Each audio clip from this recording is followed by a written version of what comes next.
সম্মানিত দর্শক, আবার আপনাদেরকে স্বাগত জানাচ্ছি বান্দরবনের দর্শনীয় স্পট, সবচেয়ে আকর্ষণীয় স্পট বলা হয়, অন্যতম আকর্ষণীয় স্পট নীলাচল স্পটে।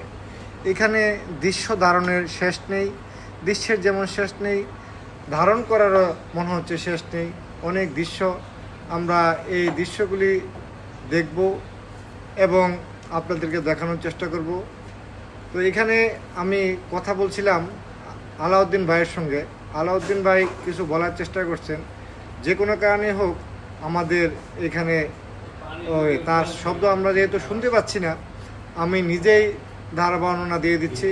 উনি বলার চেষ্টা করছেন এখানকার স্পটের বিষয়ে, স্পটে কী আছে, কত সুন্দর, কোন কোন জায়গায় গেলে কি কি দৃশ্য দেখা যায়, সবই উনি বলার চেষ্টা করছেন। এবং তার উনি যেভাবে আমাদেরকে ধারণা দিয়েছেন, আমরা সেভাবেই যাওয়ার চেষ্টা করব, দৃশ্য দেখার চেষ্টা করব এবং আপনাদেরকেও দেখানোর চেষ্টা করব। দেখা যাচ্ছে শিমুল পারভেজ আমাদের সহকর্মী, উনি কিছু একটা বলার চেষ্টা করছেন।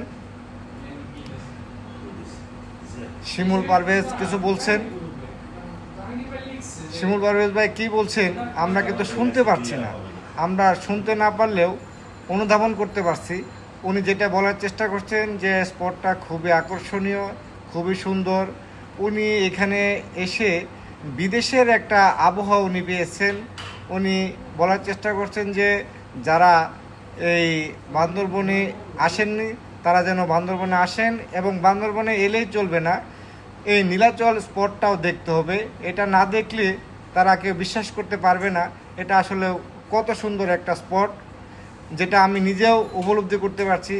একে একে দৃশ্যগুলি দেখছি আর মনে হচ্ছে আমার কাছে কত সুন্দর। সেই যে দেখেন, দূর থেকে আমরা এক পাহাড় থেকে আরেক পাহাড়ের দৃশ্য দেখার চেষ্টা করছি।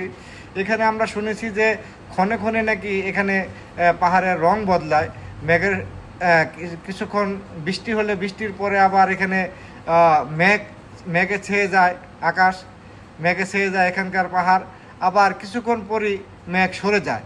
তো এটা দেখার জন্য হয়তো আমরা আরও কিছুক্ষণ অপেক্ষা করব। আমাদের সময় হাতে পর্যাপ্ত আছে, আমরা সন্ধ্যা 7টা পর্যন্ত এখানে থাকার চেষ্টা করব। আমাদের হাতে প্রায় 1.5 ঘন্টার মতো সময় আছে। এই 1.5 ঘন্টায় যা যা দেখা যায় সবই আপনাদেরকে দেখানোর চেষ্টা করব।